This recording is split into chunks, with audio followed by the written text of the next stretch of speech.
get how good NC State is, but 21-17. NC State's only allowed 20 points or more one time this year. Okay, again, Ryan Fitzgerald's hitting a field goal. Then you got down. Technically, it's twice because East Carolina got 21, or East Carolina got 20. That's why I said more than 20. Whatever. Screw you.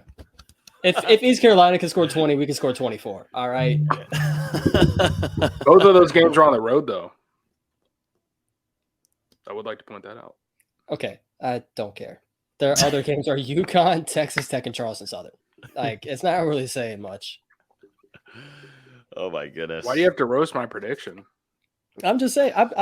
He's going with his gut. He's pulling with his gut. I was just saying. I'd be surprised. Hey guys, it's Terrence Nan. You're listening to Hear the Spear, presented by Noel Game Day. Go Noles. Hey, what's up? This is Peter Ward, aka E-Dub, in the house. So we're listening to Hear the Spear, presented by Noel Game Day. Go Live, go Noles. Hi, this is Charlie Ward, and you're listening to Hear the Spear. Go Noles. This is Terrell Buckley. You're listening to Hear the Spear, presented by No Game Day. No Bloody. But perhaps better known as the greatest corner to ever step on a football field, Deion Primetime Sanders. Great Deion Sanders, my brother. What's going on, man? I could wake up to that greeting every day, man. That was awesome. Hello, Noles fans. This is former Seminole Derek Brooks, and you're listening to Hear the Spear, presented to you by No Game Day. James Wilder Jr. What's going on, James? Thanks for having me on. SSOD, Florida State or Die, and go Noles. William Bar None Floyd. Gentlemen, what's up? What's happening, guys? This is Logan Robinson from Hear the Spear, presented to you by NoGameDay.com. We are here on a fantastic Wednesday evening with everybody here. We got everybody on the show. We didn't have VZ for the instant reaction after the Wake Forest game, but it's okay. Me and D-Lou held it down there in Doak after Florida State's first loss of the season to Wake Forest. A tough one for sure. A couple more things to talk about, which we will. But with me this evening is Austin VZ, our lead basketball writer at the top. Down below is our lead editor-in-chief at NoelGameDay.com. Gentlemen, how are we doing? Good to see you guys. It's a little bit of a different week with the loss coming in, but doesn't matter. I got to move on from it and get ready for a big-time game this upcoming weekend up in Raleigh. I'll be honest. Shut up. Despite the loss, I'm doing pretty well. You know, just because Aaron Judge is finally off my TV screen, congrats to him for getting to 62, but also screw you for ruining multiple college football games. And tell me why yesterday I was watching NBA TV at 3 o'clock and let's go in and watch Aaron Judge. I'll be honest, I could care less, but go ahead, Austin. Sorry, I had to get that out of the way. No, it's fine. And technically it's couldn't care less, but I digress. I don't care. You would think the editor would know that. I don't care. I think it's time to exercise some demons this week. You know, Florida State's had some bad luck in Raleigh. Why can't it be this year? Why not? Let's start off with some positivity. All right. Positivity. Okay. Let's get the good juices flowing. You know, bad loss. Who cares? Let's get it going. VZ's got some Mo's in him. He was chomping on some chips, and that's all he needs. And he's got some good juju this week. I still got more. I'm sorry. Okay. As long as you mute that mic, and so the audio people aren't in their cars wanting to kill them. Oh, never mind. Probably it's PG. We don't want to go rated R. But yes, a tough loss. We'll get into things here on the docket this evening. We're going to talk last thoughts on Wake Forest. We'll do practice observations from the week. And Mike Norvell gave us some injury updates on who's going to be limited, who's going to be available against NC State. We'll talk some Jamie Robinson. We'll talk some NFL Knowles. And then we'll jump into a full game preview of Florida State versus number 14 NC State. How to leave with a victory. 2 players specifically that need to have a big game. And then score predictions as always at the end. And then VZ has a couple basketball quick hitters to give us before we end the night. As always, this is the podcast on iTunes, Google Play, Spotify. If you're on any of those platforms, feel free to hit the subscribe button. If you're on YouTube right now, definitely hit the like button if you'd like to. And then the subscribe button would be even bigger because we're dropping a lot more content on there throughout the week. So highly suggest y'all get over there. Let's jump into some things. Last thoughts. We don't want to spend too much time on this. We spent about 30 minutes on that instant reaction the other night going over Florida State's loss to Sam Hartman and the Wake Forest Demon Deacons. D-Lou, what has changed in your mind? Maybe anything that going back and watching a little bit more of the game, because usually it really is a literal instant reaction. We watch the game, we go down, do press conference interviews, and we jump right on the field, so we don't get to watch film as much afterwards. Anything change in your mind about what we talked about? I know for a majority of the time we talked about kicking woes, obviously, but then there was a lot of talk about penalties, a lot of just miscommunication, and that first half was not Florida State football that we were used to seeing earlier in the season. Yeah, I don't know about anything changing on the rewatch. I think the defense played maybe a little bit well than people thought. When you look at Wake Forest's numbers coming into the game, held them about 11 points under their season average. I think 2 yards per play under their season average. And, Wake Forest had a good game, but considering what they were doing, and, they scored 45 or so, whatever it was, against Clemson the week prior. That was a really good offense that Florida State went up against. And it was just unfortunate the way that Wake Forest was able to convert in situations, the 10 of 18 on third down, 3 of 3 on fourth down. So whenever it counted, Wake Forest came up big for the most part. But yeah, the offense, they had that first touchdown drive. And then after that, just couldn't establish a rhythm, and credit to Wake Forest for some of that. But, the offensive line had its worst game of the season, and I don't think you would have expected that coming into the game. It was particularly a poor game by the offensive tackles. So you would really love to – Robert Scott dressed out for the Wake Forest game and went through pregame warm-up. So you would really love to get him back this weekend in some capacity, because he would definitely be able to help protect Jordan Travis's blind side. It seemed like he got a little rattled at times with the pressure that Wake Forest was able to get. But despite that, he had a really good game. There was just no consistency. And then, the penalties, 11 penalties, 96 yards, a season high for Florida State, which they've been a pretty clean football team overall going into that game against Wake Forest. And like Mike Norvell said afterwards, just really uncharacteristic performance. 9 of those penalties came in the second half. Extended multiple Wake Forest drives, killed a couple offensive drives when Florida State. Jordan Travis completed a pass to Ontario Wilson. It would have been 1st and goal for FSU. Instead, it's holding on Darius Washington, brings FSU back, and they eventually end up punting on a possession where they wouldn't have been able to cut it to a 1-score game. So just some really bad mistakes and some really crucial scenarios, and that killed Florida State against an experienced Wake Forest team. Yeah, you could tell it's a more experienced Wake team. Everyone's making jokes how they got 7th-year seniors and whatever, but it's a very experienced Wake team going against a very young FSU team. That's just kind of what it looks like. And like Dustin mentioned, there were just mistakes made and costly scenarios that kept FSU from winning that game. Yeah, Stan in the comments here, I think, is bringing up a good comment. The first half was like a bad flashback almost to last season and the years prior. Just didn't seem like they were there to play. I'm wondering if the Hurricane had any kind of distractions to it. I know the coaching staff and tried to say, no, not really. And there wasn't much change to the practice schedule, D-Lou. We were out there. The only change really was a 30-minute later practice on Tuesday and Wednesday. Not much of change there. But I want to go back to the offensive line. That was atrocious at times. I don't know what happened. I know you've got Darius Washington out there, and, he's always dealt with injuries and such.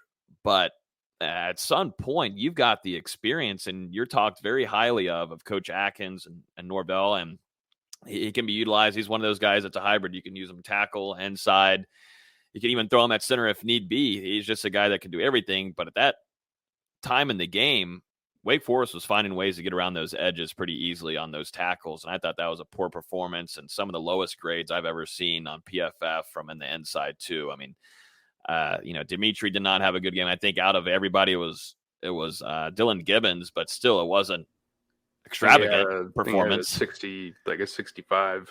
Yeah, so not an extravagant performance from him too. I mean, it just wasn't a good game on the offensive line side of things. And Coach Atkins, as a really good coach, is going to work, and he's been doing that this week on fixing those. And you would hope, we'll talk here some injury updates in a few, but you would really like to have Robert Scott Jr. back, because it's starting to show that the tackle play, you lose Bless Harris for the season. Now you're going to throw in Darius Washington, and when Robert Scott's not in there too, it hurts. And then what are you going to go to? Go to a true freshman? You don't want to do that. Definitely going on the road, you don't want to throw Julian Armella in there. He just doesn't have enough experience yet. I think, you'll give him reps later on, but it's not that kind of game to do that. You got to hope Robert Scott Jr. is available. It's just not. It was ugly to watch that front line on Saturday afternoon.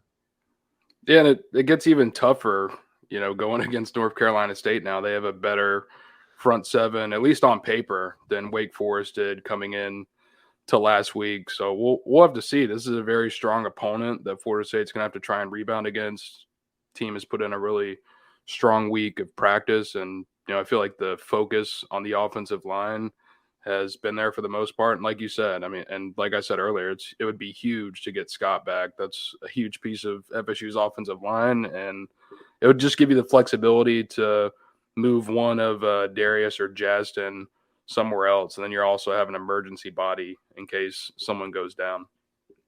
And that going just one last thing on the offensive line, that one drive where Jay Chad, I think maybe Treshaun Ward, they were going down that field quick and they're going to put up some points, but Darius Washington hold ruined all that. And then they set back. Yep. And was there a false start also? There was multiple things on the offensive line where penalties came in. And like you said earlier, practically 100 yards that Florida State gave Wake Forest. And when you do that against a lethal offense and a quarterback that is one of the most experienced in college football right now is Sam Hartman, it's just a given that they're going to go down there and score. So, and Florida State just couldn't keep up because I also saw some of the play calling was just odd to me a little bit from just what we've seen earlier in the season with Mike Norvell. I don't know if that was to you guys either, but just didn't seem like he wanted to give any kind of explosive shots. Definitely getting in the red zone there. You've already seen, you've got answers in the first two games with what you got with Johnny Wilson, Malik McLean, Contron Portier. Why not give them shots there in that end zone? But then the only shot you give is Cameron McDonald in triple coverage in the end zone. I just didn't understand a few things there. Things changed in the second half. But when you're playing in these ranked matchup, guys, you've got to play all four quarters and send it. It can't just be two quarters at the end. And in that case, Florida State couldn't hang on to a ranked opponent that's really good on offense. You got to keep up. Mm-hmm. Yeah, and we both mentioned the mistake by Darius Washington on that drive towards the end of the third quarter that would have really helped Florida State out. And then on the last drive of the game, I believe it was, I think it was Marquiston got called for ineligible man downfield. And then a couple plays later, Jazz and Turnitin got called for a hold. And that was kind of what forced Florida State into that long field goal situation. And of course, they're running people out onto the field, and an offensive lineman came out late, which forced a delay of game penalty because FSU didn't have any timeouts left and pushed it from a 50-yard to a 55-yarder for Fitzgerald, which shows credit. It was long enough, but it did go wide right, and that kind of ended FSU's chances there. There were some plays on that drive that maybe could have been called pass interference on Wake Forest and Florida State. That drive could have easily been extended on back-to-back plays. I think it was Johnny Wilson and then Cam McDonald before Florida State kicked the field goal. The ref was right there, didn't throw the flag, so don't really know what happened there.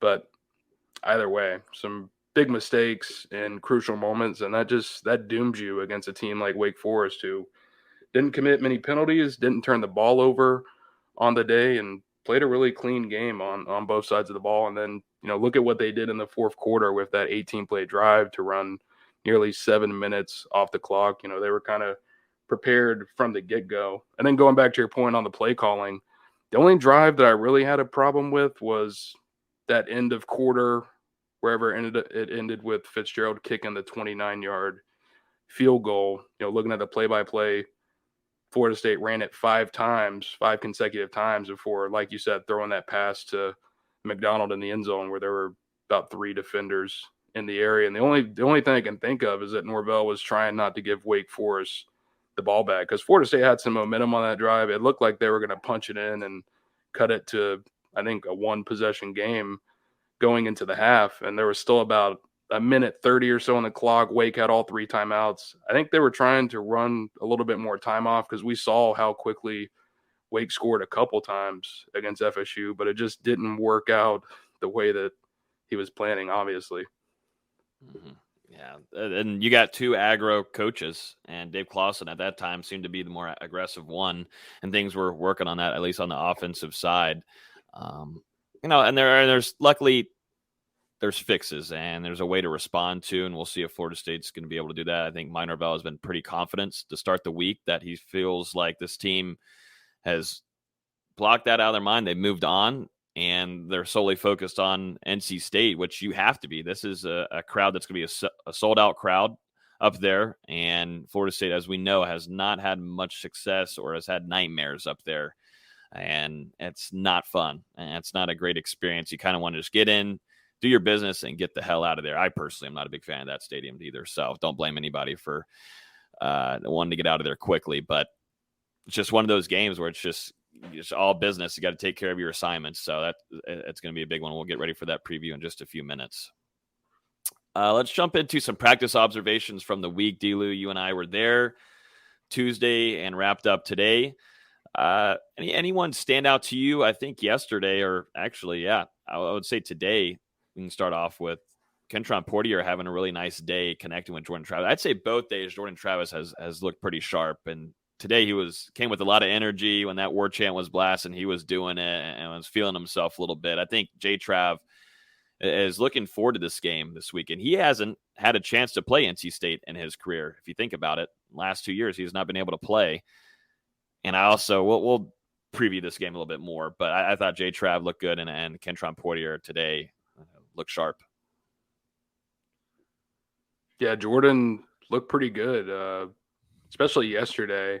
There was only one bad throw that I could really think of on Tuesday, and there were a couple of really good ones where he just put the ball where only the receiver could get to it. There was one in the end zone and goal line drills to Malik McClain where two defenders in the area, but he gets it to Malik McClain in the back right corner of the end zone by just putting enough touch on it where neither defender can get a hand on it. Malik can go up vertical, grab it, and get a foot down. And everyone went over there to celebrate that one.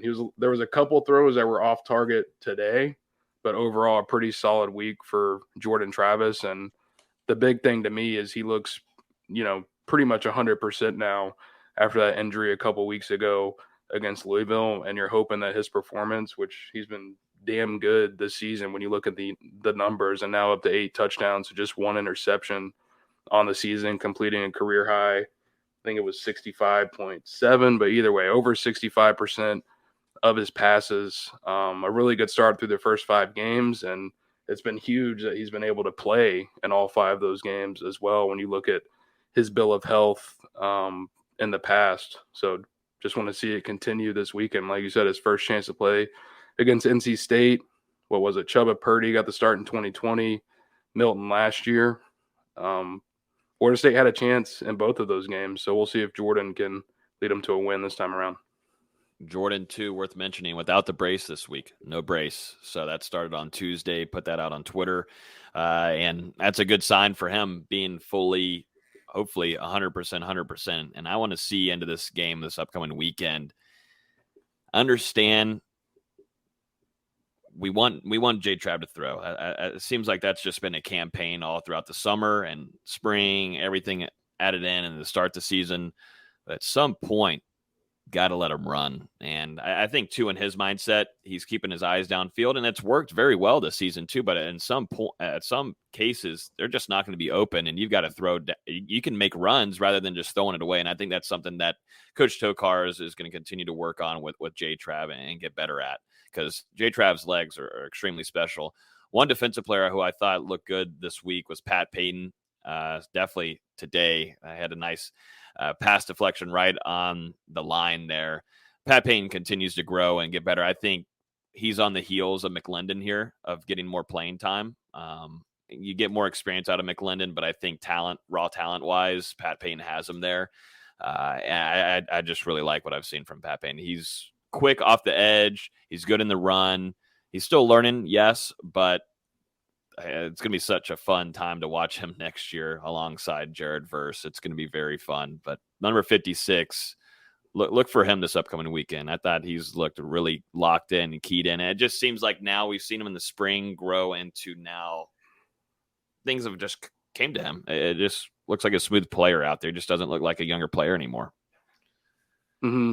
And you can tell that he has a lot more confidence because he had shown some flashes in practice, but he hadn't really done it on the field until these last couple of games. And, you see the sack this past weekend against Wake Forest. He's been putting these positive performances together, and the sky is the limit for this kid. A redshirt freshman, a really impressive build for a defensive end, really good athleticism for a guy off the edge, and his best football is definitely ahead of him. And excited to see what he can develop into, especially when you look at the other defensive ends that Florida State has. You mentioned McClendon, but then Jared Verse and Dennis Briggs as well. I feel like Pat Payton brings a different element to that room. So it's nice to have guys with different skill sets so you can kind of rotate in and out.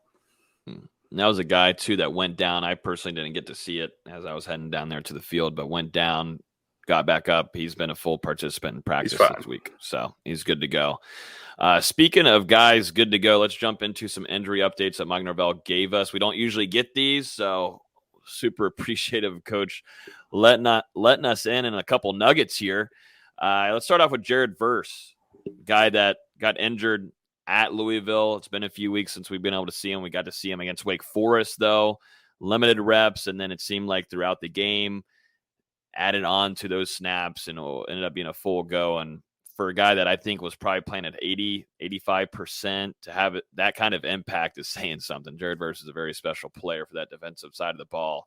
But we just got word from Norvell earlier that he's going to be a full go for the game this upcoming weekend against NC State, barring any kind of setbacks. But throughout practice and watching him, I'm right there with Norvell. I think he's set and let him loose on NC State's offensive line and those tackles. His impact is evident.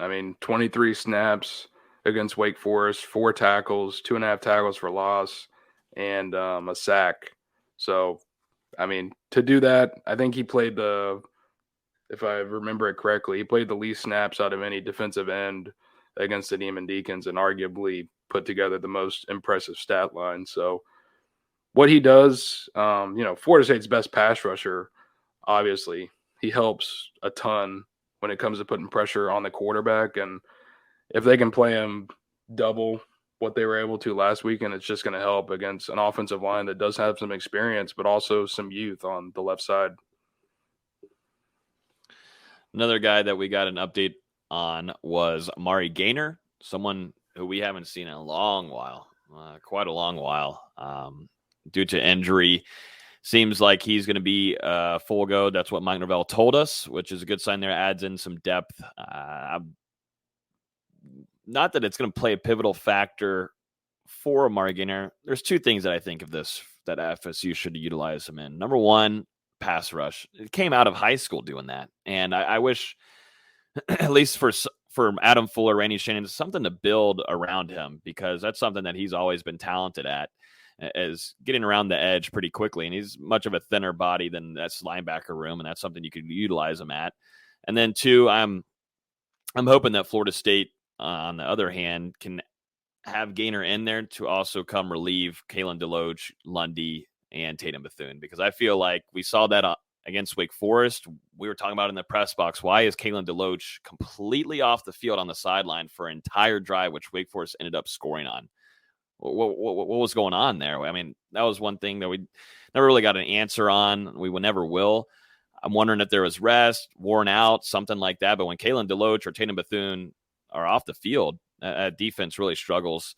Adding Amari Gaynor in there to hopefully maybe fill in a couple snaps here and there will hopefully help getting some rest to some of those guys. Because if you think about it, those three guys are working their tails off all throughout a game for 4 quarters. Having some rest on the side would be big for them. Definitely a guy like Kalen DeLoach, who has had a great season and is one that is hauling ass left and friggin' right to get these tackle for losses. So maybe just a little bit of extra rest will make him get those shoestring tackles on the quarterback this upcoming weekend. We'll see how it works out. Definitely expect some rust out of Amari, considering that he hasn't suited up since week 0 against Duquesne. He did dress out for pregame warmups last week, but didn't end up playing against Wake Forest for whatever reason. I'm guessing he was maybe a game time decision, and they wanted to see how he responded in pregame warmups, and he just wasn't quite ready to go yet. But either way, good for Florida State to have another linebacker back there.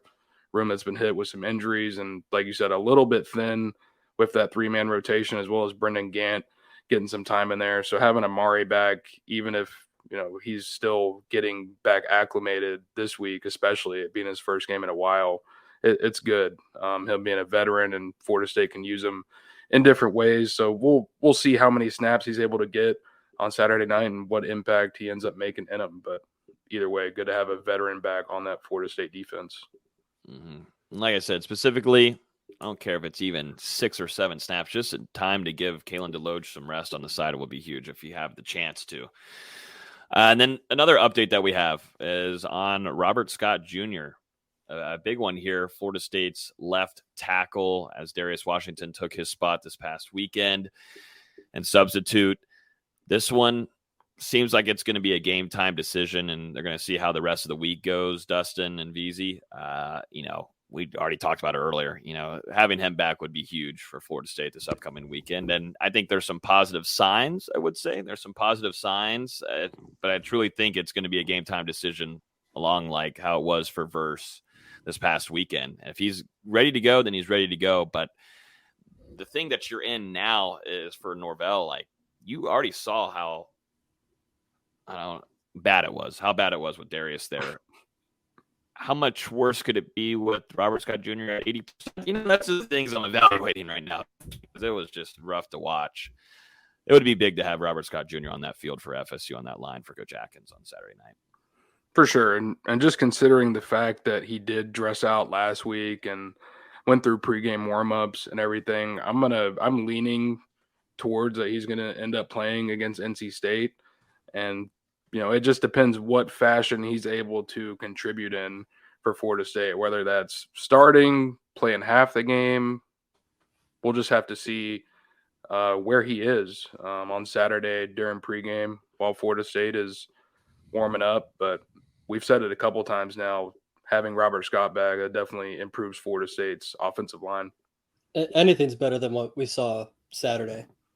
Especially as Dustin mentioned, it's an experienced front seven that, kind of took advantage of Florida State last year. So getting Robert Scott back would be huge. And you can use Darius Washington as that swing tackle, which I think he's better suited at than a full-time starter.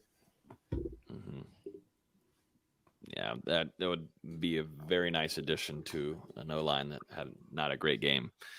Another guy, I meant to mention this during practice observations, Jamie Robinson, I thought had a really good week of practice. He continues to just be in the right spots at the right time. Not maybe in statistically, shoot tackles, yeah, but other places, at least if you're watching the stretch field on film, he's in the right place at the right times. And Coach Norvell couldn't be more happier with his performance to start off the season. But earlier this week, he was named ACC Defensive Back of the Week. So congratulations to him. Just having a solid season. That's NFL talent that Florida State is able to have in that safety field over there in the back end, and very lucky to have it. And he's a special player. So congratulations to him. Any thoughts on Jamie? Good for him. Exactly. Good for him. Congratulations. All those DBs had a good week of practice, though, I will say. Jaron Jones, Sam McCall. There are others. There's others out there. Just name them all. Just go through the roster. Demore Tate had a nice play today. Yesterday, and always nice to mention Demore Tate. Had a really nice day. Yeah, Demore Tate had a nice play. I'm tired. All right. Sorry. It's been a long week, yes. Carol in here is asking about Fabian Lovett. We did not receive an update from Mike and company on Fabian. We will see how that goes and the progress there.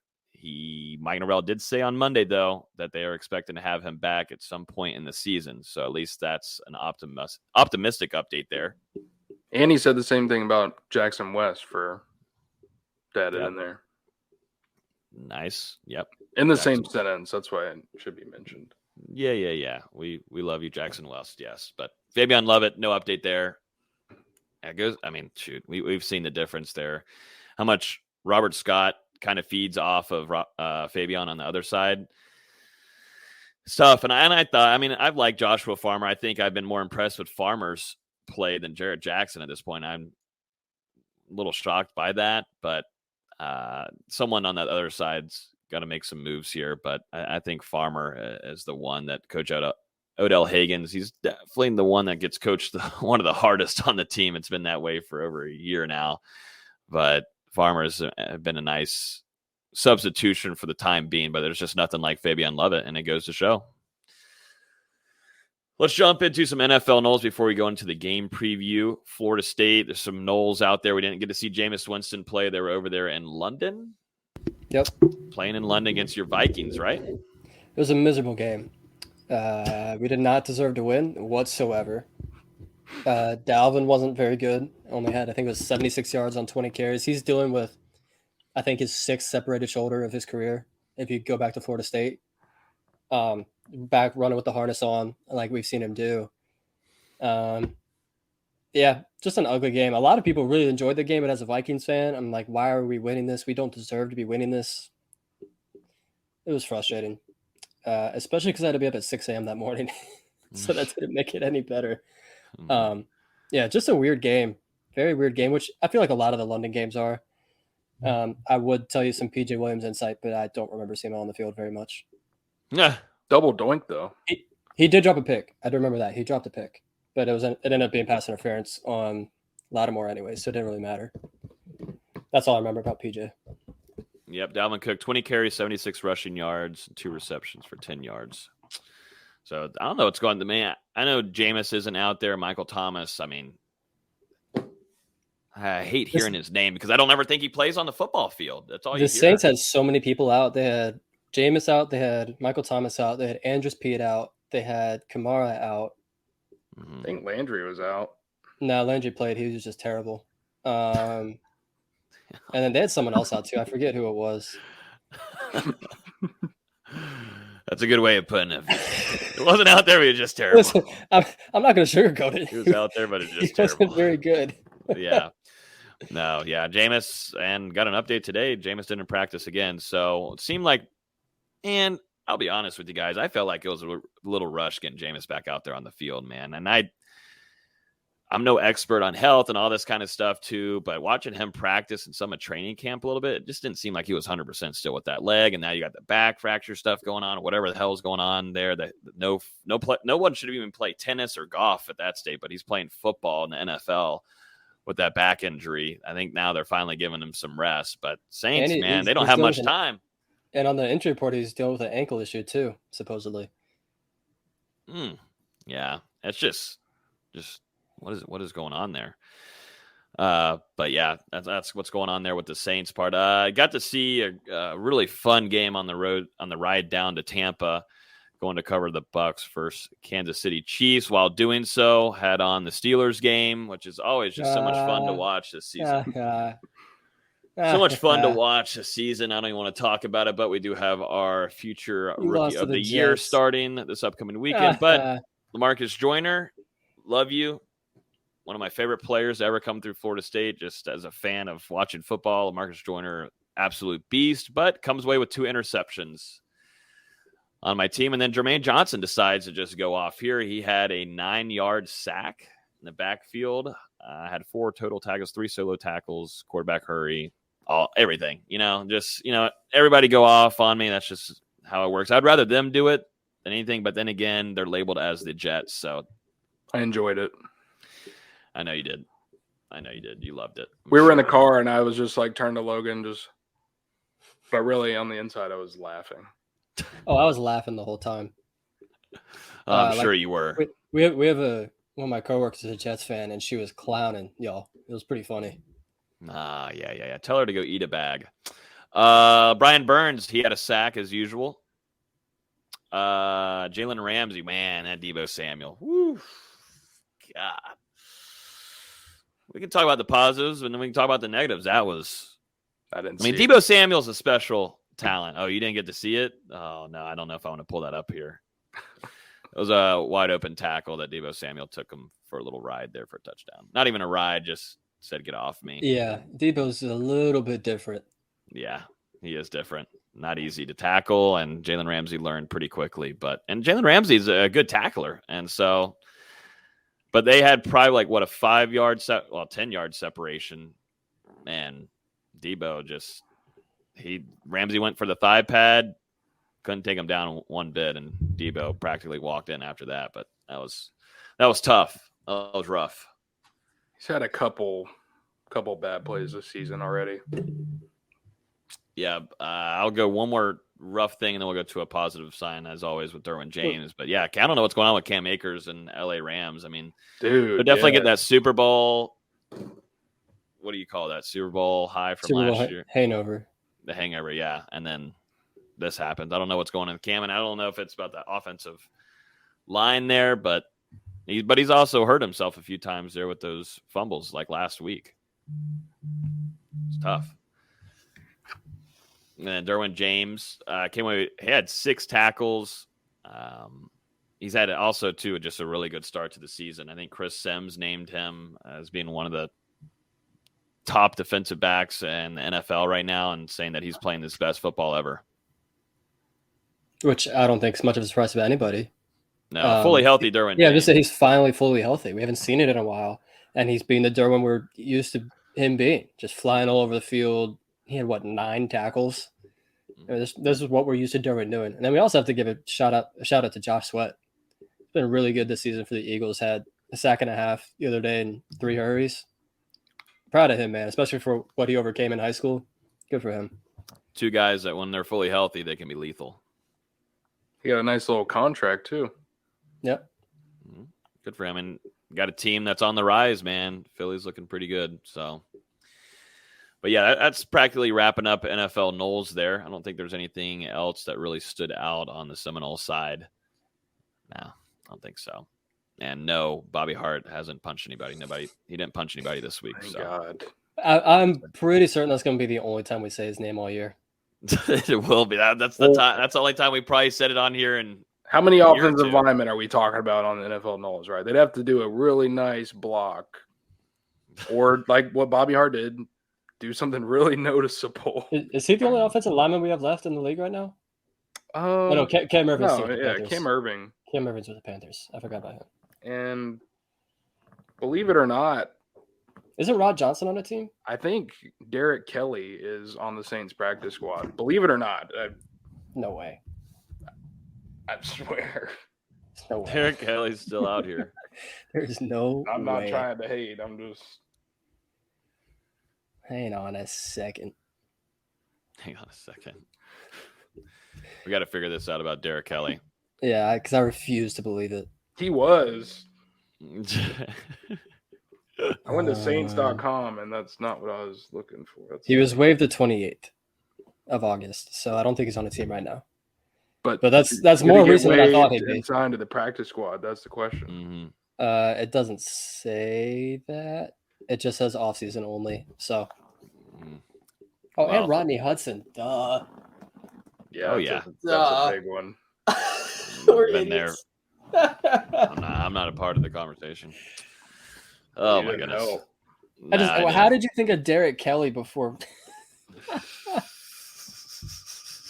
Because he's on the Saints.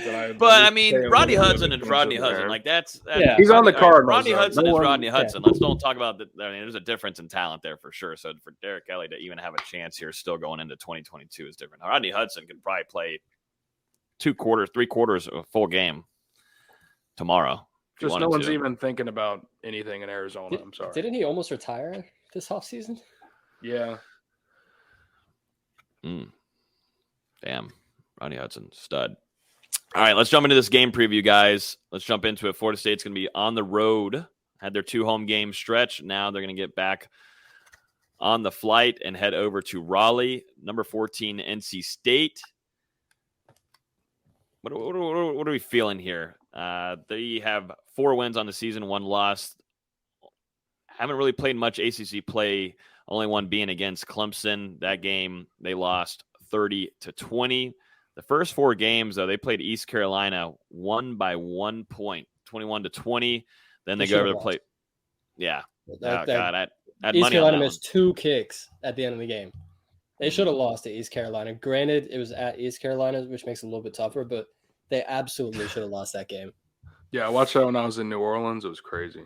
Yeah, I had money on it because you could bet over there in Louisiana. So lost that money, which was great. But then they go over they play against Charleston Southern, win 55-3.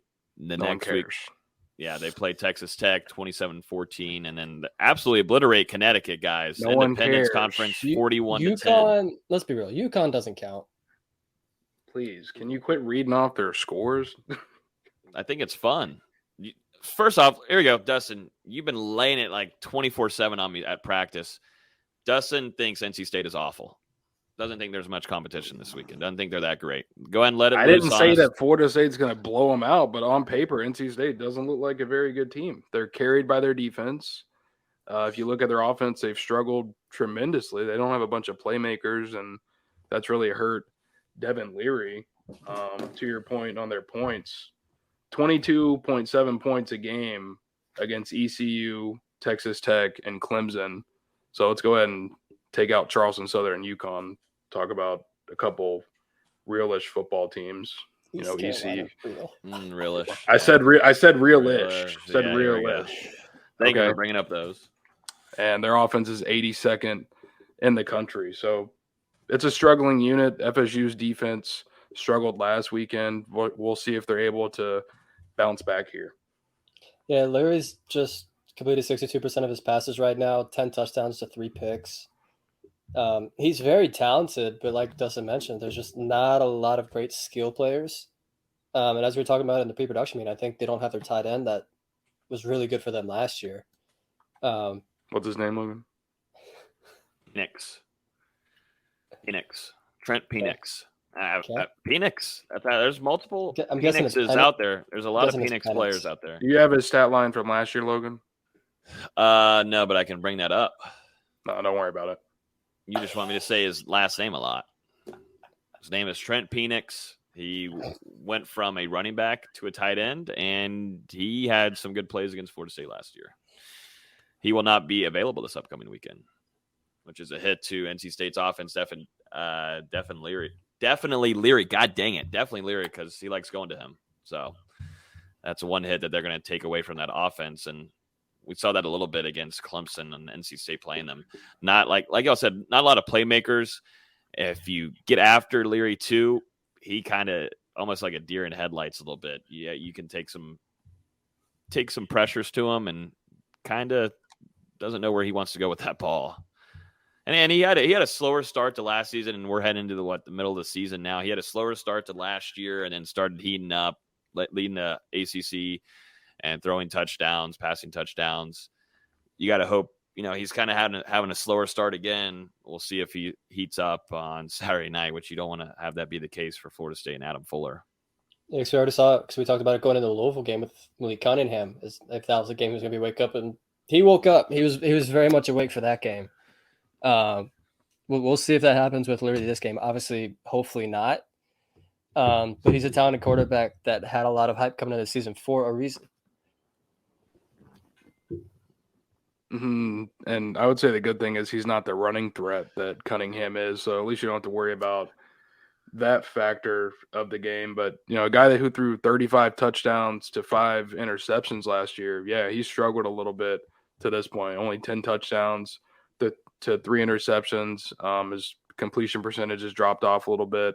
And he's been sacked 7 times over the last 3 games. 3 of those were against Clemson, but he was sacked twice by UConn.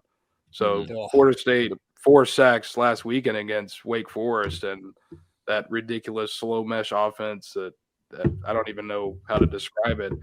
You're hoping that you're able to get similar pressure here, and hopefully even more with Jared Verse expected to be a full go. NC State, they have some experience up front, but on the left side of their offensive line, they're working in some new players, and they've got a new starting left tackle who actually I want to shout out real quick because Anthony Belton, Tallahassee native, went to my high school, Florida High. So I'm hoping he has a good game on Saturday night for the loss. The line did move. I think it's down to 3 as of today. I think from earlier this afternoon. Yeah. So down to 3, not like Vegas knew anything talking about that Wake Forest game. Vegas didn't know jack, but worth mentioning there for Florida State, down an underdog from 5 to 3.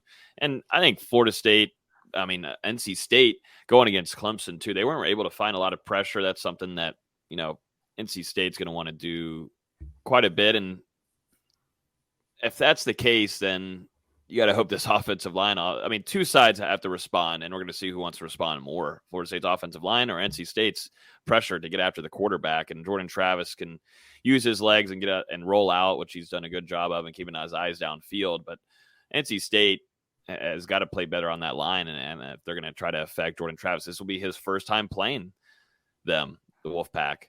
And I think last year, if you had Jordan Travis in that game, I think he wins instead of McKenzie Milton. I agree, but it's a new year, and we'll see what happens. This is a really good defense, only allowing 15.4 points a game. 10 of 11 starters are back. Remember, they didn't play anybody, D-Lou. Remember, they didn't play anybody. I guess, but they've got 10 starters back, so that means something to me just to have that kind of cohesiveness on defense. And even the game against Clemson, it was 30-20.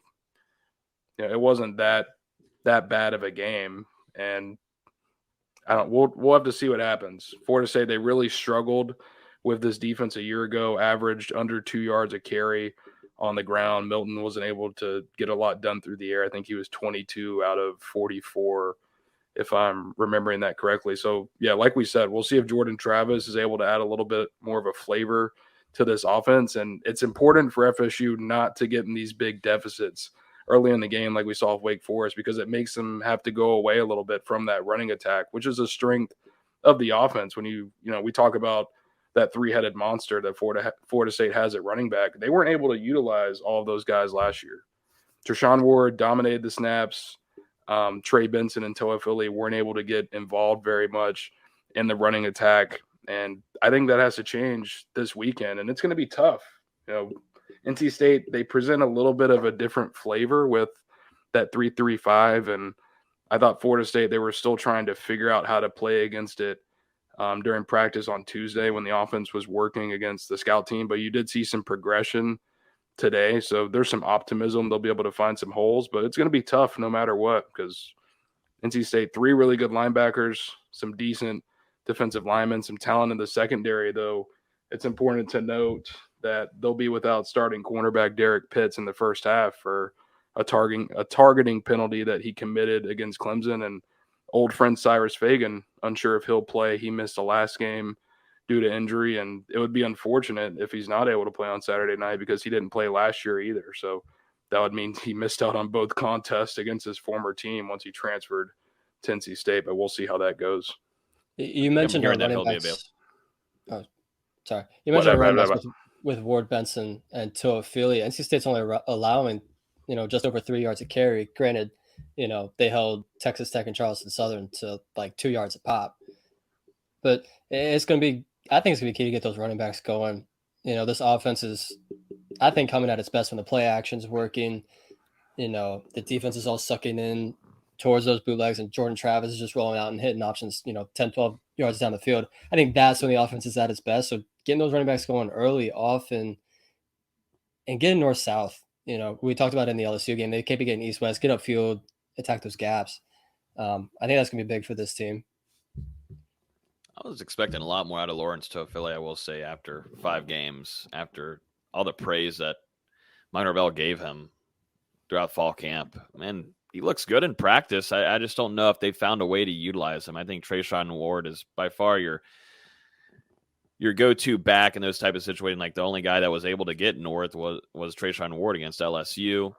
And he was able to do that in some ways against also Louisville. And then you also had Trey Benson in there start clicking there in the third and fourth quarter. Getting started early in this game is huge. And Florida State has been successful. It's not like, yeah, they can go down there and make a drive and score. That Norvell has put together a really nice play call sheet for that first drive. But after that, don't stop. Don't stop. We saw that against Wake Forest, just kind of letting up for no reason. That's just not going to be the case. You're once again facing a guy that can throw the ball. He's not going to be like a Sam Hartman, but he can still throw the ball. And definitely if he's on the right kind of night and he's feeling good, he can be lethal. You got to start fast on offense, but make sure you know where you need to be on defense. And I'm looking at that linebacker room to hopefully have a big game. You're going to need it. It's just got to get after Leary because he really will. He'll be not so disciplined if you're sending a few guys at him. It's not like a Sam Hartman where you look at the stat sheet there. Whenever he's blitzed, he's pretty damn efficient. It's going to be the other way around with Leary. Especially on the road. You want to establish some momentum early, shut that crowd up a little bit, because we've all watched Florida State at NC State in the past. That place can get rowdy whenever it gets rocking. And Florida State, for the most part, they've done a really good job of starting earlier in these football games. I believe they've scored on every opening possession this season, and I know it tapered off a little bit there against Wake Forest with some penalties and some pressure from the offensive line. You also had a fumble from Treshaun Ward that was recovered by Florida State, and then you had the fumble from Jordan Travis as well that put Wake Forest right there in scoring position. So you're hoping, and the key word is uncharacteristic, like Norvell and Travis said after the game on Saturday.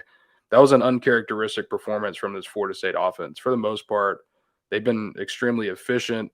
Travis has done a very good job of taking care of the ball as well as the running backs, and the offensive line hasn't played that poorly yet this season. You know, they played better against that than LSU, and LSU had better talent up front, arguably, than Wake Forest did.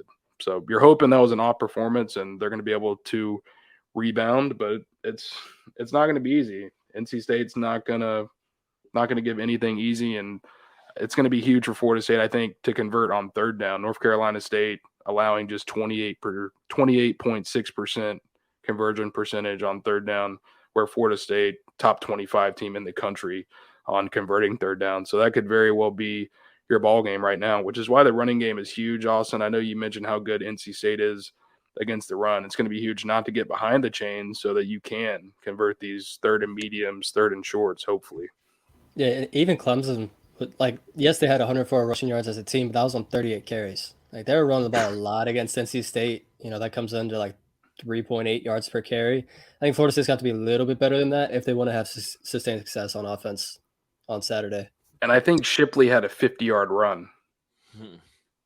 Shipley's something else, man. We'll see that next week. yeah. Good to see it again. I think FSU fans already have nightmares that we talked about in the season preview about Shipley. That kid's special, but god dang, it's hard to get him down on the ground, and he's got great vision. Just a true sophomore too. Special. I want to talk a little bit of what Dave Doeren said during practice week for NC State, talking about Florida State. He said the most impressive Florida State team we've played in a long time. Coach Norvell and his staff deserve a lot of credit for the turnaround they've had down there in Tallahassee. And as usual, a lot of coaches have to talk about him now.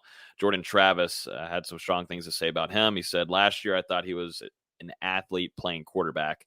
This year he's a quarterback. He's throwing accurate passes. He's reading coverage.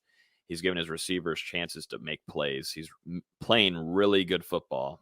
And then to finish it off, he said, they're playing really fast. Offensively, it's what you think. You turn on film against Florida State, and they usually have tremendously good skill players, and that they do. So some strong words once again about Jordan Travis, and I'm really excited for JT. Like I said, he was amped up in practice this week. I think he's excited for this game, as he should be, getting his first true test at him. What are y'all's thoughts on two players that need to step up?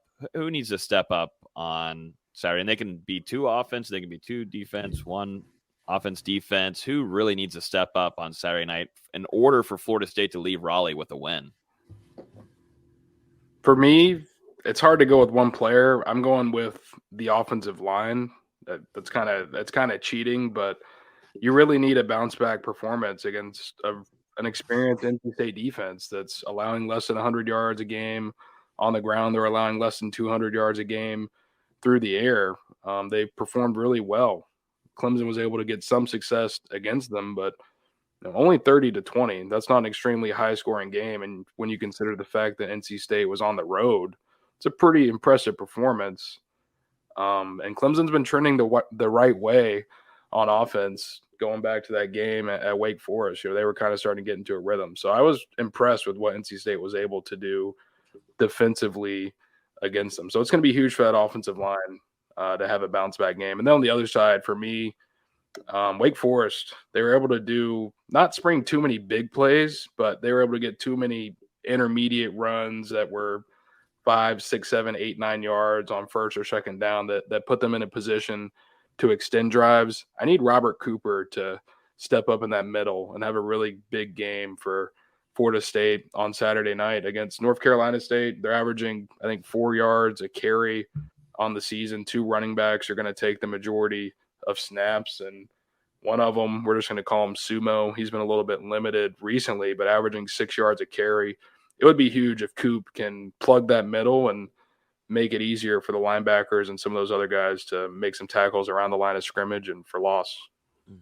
Yeah, I was going to say the defensive tackles as a whole, because like Dustin mentioned, if you can kind of stay ahead of the chains a little bit, force like 35, 36 instead of, NC State getting 4 or 5 yards a pop, especially with Sumo. If he's getting 6 yards a pop in this game, I think you're kind of toast. But at the same time, you got to get pressure on Leary. And while we all expect, Jared Verse to get there, the best way to affect a quarterback is right up the middle. If those defensive tackles can make an impact, I think that's going to be huge. And then I mentioned the running backs earlier. I think they're going to be key in this game. I think we're all expecting Jordan Travis to have a good game, especially with what you guys have been saying in practice. So I want to see the running back step up, alleviate some pressure on Travis, alleviate some pressure on those receivers, and make some plays on the ground. For me, I'm going to have an easy pick here. Jared Verse, getting to Leary, and I think they're going to try a lot with him and getting him as many packages that they can to utilize him, where he's got one-on-ones with the tackles, because eventually they're going to focus him and have 2 on there on him. But you got to hope that Jared Verse, if fully healthy, he can be a pivotal factor and really get in Leary's head a little bit, get in his head quite a bit. And I also want to throw in just a little one that I would like to see more of, and pressure situation. That's Brendan Gant. I want Gant all over the field, and I mainly want him on pressure against Leary if I'm Adam Fuller. One of your best tacklers, one of your most physical guys, one of your speediest guys, one guy that you just don't expect much from him. You don't have much crazy tape on him. Throw Brendan Gant in here this upcoming weekend. I've liked what I've seen from him this upcoming season. He also deserves much playing time, like Adam Fuller said in the press conference last week. He deserves much more time, and I would like to see Brendan Gant. Offensively, I'm gonna go outside of the running backs, and I definitely agree with y'all on that thing. I'm gonna go with Johnny Wilson. I think this is how it is. This is how it's gonna be with Florida State now having playmakers on each side, and definitely. The X route and wide receiver room is stacked right now with having Kentron Portier making plays. You've got Ontario Wilson too, Malik McLean, now Johnny Wilson. Micah Pittman's doing his thing, and he had a great game last weekend. Should have came away with the win, man. That would have been a great sealer and something to celebrate afterwards. I'm going to go definitely Johnny Wilson. I think that he can utilize his height in this game, and I think Mike Norvell might have learned that they should have used him a little bit more in that red zone, or at least someone else, man. I was kind of disappointed with not giving some attempts. He literally caught a touchdown. Yeah, the red zone. More. That one drive, man, ticked me off, where you go to the red zone and then you're going to kick that field. Yeah, the one drive. ticked me off. You're lining up for Cam McDonald there in triple coverage, man. While you have Johnny Wilson far out right side on, man, I don't know, one-on-one. I mean, trust me, there's a lot of other stuff you can complain about in that game. Yeah, but I'm gonna go Johnny Wilson for me. But let's jump into some score predictions. I don't know who went already. Wow. Yeah, we're there. Is you, Logan? Well, I wanted to offer first last week. No, you gave us a Dave Doran quote. I wanted to offer a Corey Durden quote, because this will be. I mean, we'll see. Now we're really here. This is what we want. We'll see if Fagan's able to play, but this will be the second time that Corey Durden's able to match up with his former team. And he spoke to the media earlier this week and said, it's kind of just a normal game this year. No personal vendetta or anything. I feel like I got that out of the way last year, just really focusing on winning football games. So, yes, NC State beat Florida State last year, 28-14. Corey Durden, 1 tackle. He got it all taken care of last year. Corey Durden so far this year, he's got 8 tackles in 5 games. He also had a comment on Jordan Travis, nothing bad, but just said he's a tremendous quarterback, tremendous player. He's actually one of my boys, so I'm excited to play against him. I feel like he's definitely an NFL caliber quarterback. He makes their offense go. He's explosive like a receiver, but he's a quarterback. You don't see many people like that. So some compliments from Durden to JT, and now the two former teammates will face each other for the first time on the football field. So we'll see what happens with that. But it's always fun to follow these storylines with the former players, particularly with two guys that went from FSU and then stayed not only in the conference but in the same division, and arguably with a kind of a rival, I would say, to some FSU fans, with the way that NC State's ruined a couple seasons in the past decade or so. Yeah, 2012 for sure. Yeah. 2010 wasn't fun either. No, they weren't. But yeah, nightmares. Corey Durden, I love it. He got what he needed to do last year with the tackle, and he's good to go. Now everything's cool. Everything's fine.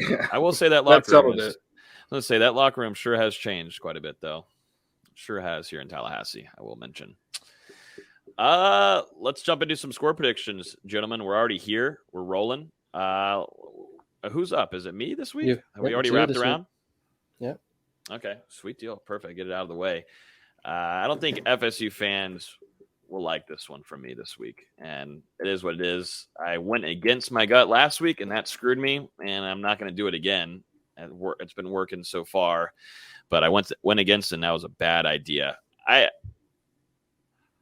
not too sure, and I think this team, it's really going to show that some of these injuries, at least for Fabian Love, and if Robert Scott Jr., we'll see if he's good to go, is going to diminish Florida State's chances in winning this one. Also, don't feel good about special teams play on the kicking side, and I think Florida State's going to have to try to get as many points as they can in this one. And I just haven't. You can't rely right now with Ryan Fitzgerald with field goal kicking. I think it's all mental for him. We've seen the talent. We've seen him with the leg. It's just not consistent this year at all. So I'm hoping to switch around, but I'm just not feeling it on the road. It just doesn't make sense. The gut's telling me no. I got Florida State losing this one 28-24 to the Wolfpack. Sadly, it's my first prediction of Florida State losing this season, but I'm going with my gut of how I felt before the season too. It's just the vibe I'm getting. I think Florida State too. I just feel like that offensive line play, and I hope I'm wrong, but I feel like it's not going to be fully fixed after last week, and I think it's going to be close to it, what we saw against Wake Forest, sadly. So I will also be going with my gut this week after not going with my gut last week. I wanted to pick Wake to win last week, but I was like, I don't really know. But I was the one before the season that said Florida State was going to win this game because I didn't really believe the NC State hype. And I think Dustin's kind of with me that NC State isn't quite what we expected this year. I don't know what Dustin's picking, but I think we would agree that they're not quite what we expect. Yeah, definitely not.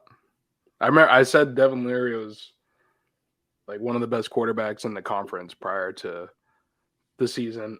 So he hasn't done that so far. He could still turn it around, but yeah, definitely not up to what I was expecting. And yeah, sorry to talk through your prediction. You're good. I was about done anyways. What we have seen from Florida State this year is they have these great first scripted drives. And as much as NC State's been struggling this year, you only need three more scores after that great first scripted drive. I've got Florida State 24-20 on the road in Raleigh. I think it's going to be a low-scoring affair. We kind of saw Florida State struggle a little bit this last week on offense. I think that might continue with a very experienced defense, but I'm taking the Noles. Damn. Okay. Make sure everybody's dropping their score predictions in the chat, too. We got to make sure we record everybody's.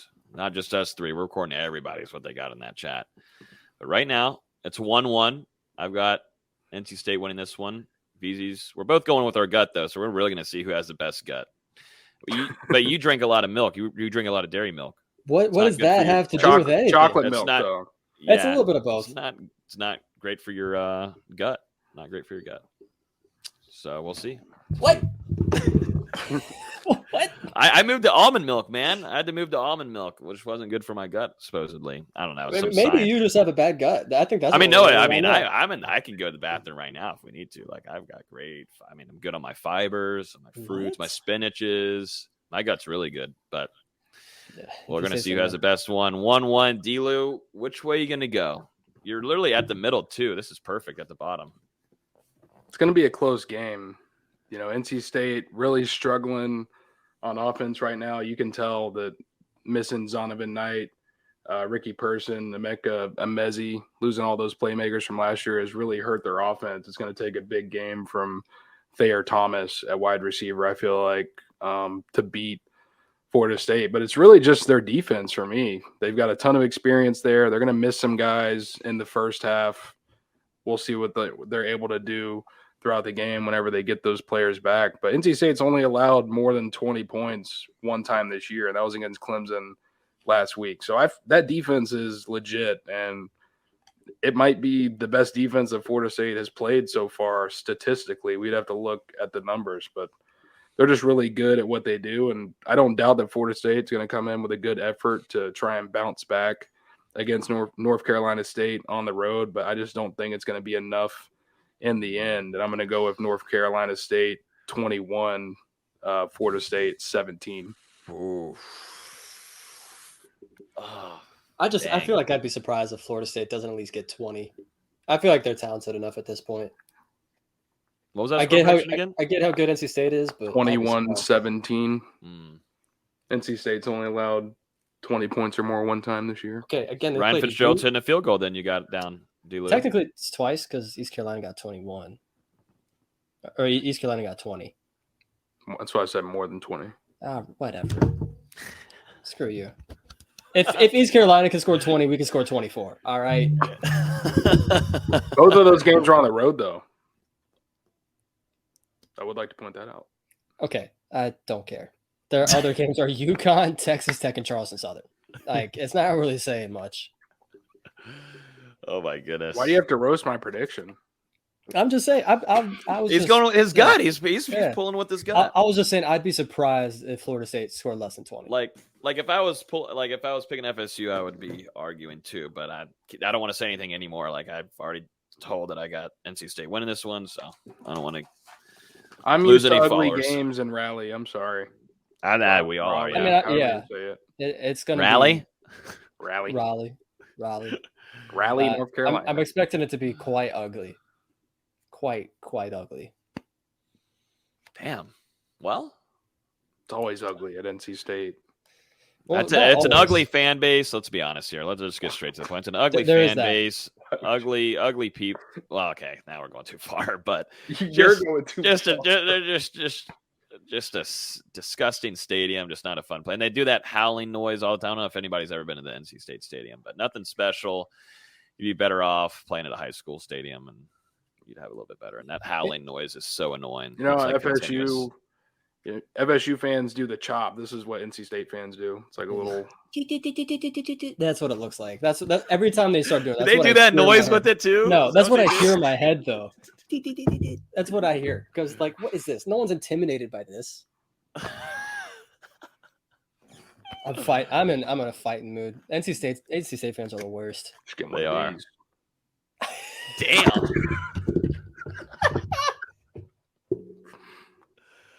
Oh God, it has been a long week. We have not slept a lot. This has been very wary, but we're going to be full force getting ready for the Clemson game next week. But 1 week at a time, Florida State is going to go on the road. This is a primetime matchup too, gentlemen. 7:30 kickoff. 7:30 kickoff up there in Raleigh. So, to Michael's comment, I'm not going to Raleigh. I will be in Greenville, South Carolina. Yeah, so I'll be at a concert. Oh. And isn't the game at 3:30? Anyways, I thought you were going to a wedding. Yeah, I thought it was a wedding. I am. I'm going to a wedding Friday and I fly back Saturday to go to a concert. Mm-hmm. Well, yeah, we will be covering this game fully. So, guys, if you aren't already, make sure you follow us on Twitter at Noel Game Day. We'll have live coverage there. D-Lou's got live updates throughout the game. And then we'll have an instant reaction right after Florida State faces NC State. Hopefully, it will be on the good side. Hopefully, VZ's right. I would allow him to take the lead, I guess, on the show for that. So I think I'm down 1, right? Because you had us beating. Oh, that's LSU. right. You're up 1. Yeah. Okay. But hopefully VZ's right on this one. Florida State primetime matchup. NC State, number 14 in the country. Right. Number 14 in the country. Showdown. And as always, this is a podcast on iTunes, Google Play, Spotify. If you're on YouTube right now, hit that like button. If you're on iTunes, make sure you hit the subscribe button so you can get notified every time we release a new update. But yeah, hit the like button, just like Ricky's saying in the comments before you leave. Hit that like button. It will help the algorithm go to more FSU fans so we can get in here and have a big conversation afterwards. Sorry, Carol. And before you leave, let me get my 2 minutes of basketball talk in because we've had some news this week. We should get 2 minutes. Yeah, get the 2 minutes in. We've had some news. Unfortunately, it's mostly bad news. Jalen Gainey, your really high-profile transfer out of Brown University, 2-time Ivy Defensive Player of the Year, out for the season with an apparent knee injury. Huge loss for the team. You know, just from who I talked to, he was looking really good in practice. He played really well in the Canadian Tour. Just a big loss there. Expect some Cameron Fletcher to play some 5 this year, which John Rothstein reported this morning. He even played it a little bit last year, so I wasn't too surprised by that. Also expect to see Naheem McLeod play a little bit more. As I tweeted today, he is now a sophomore, which is weird because he was listed as a junior last year. Don't know quite how the math works on that. I was told there was just some miscalculations. That's what happened to me a couple of times. Yeah, there's some miscalculations with his 1 year at JUCO was a COVID year, so it doesn't technically count towards his eligibility apparently. So he was supposed to be listed as a freshman last year. He's a sophomore this year. Everything's good. And Chandler Jackson is missing most of the preseason with a thumb injury, but he should be good by the start of the season, which is only 32 days away. We are getting there. Expect our first season preview article this weekend. I'm going to start clipping these, man. We heard this 3 weeks ago. I'm clipping them easy. Yes. We're good. Oh, I thought we were getting one this week, right? It's going to be this week. It's going to be this weekend. Season preview article this weekend. I'm going to write it on the plane tomorrow. Oh, write that down. Someone get that written down. Go ahead. I'm excited for it. I'm ready for Deleu to get in there and start editing those, man. First article Sunday. Season hasn't even started. How many bodies have dropped? Jeez. Not a fun way to look at it there, Deleu. Yeah, that's come on, man. Technically just one. Chandler Jackson will be back, and that's but then Deontay Green and Bembry probably aren't going to play this year, right? Yeah, I mean, Deontay was coming in, like we already knew about that with his ACL injury in high school, so that's not anything unexpected. And Bembry, I think he's dealing with some kind of back issue. There hasn't been anything too firm on that or anything confirmed on Florida State side. I feel like if we had heard anything about it, we would have heard it when they said Chandler Jackson and then Jalen Gainey will miss most of the preseason. So he should be good. Just already drops you to what, 10 scholarship players? 9? 10. Well, if you're counting Jackson, 9. It's tough. That means Tom House is going to get more work. Yep. I think he's going to take it to the house. All right, that's enough. That's enough. Let's get out of here. As always, thanks for listening. We will see you guys after the game, really late, after Florida State takes on NC State for our instant reaction. We'll see you guys then, and if not, we'll see you next Wednesday when we preview Florida State versus Clemson when they come to Tallahassee. See you guys. Enjoy the game this weekend. Have a great weekend. And we'll talk to you guys soon. Peace. Mama told me not to sell word. 17.5, same color t-shirt. Mama told me not to sell word.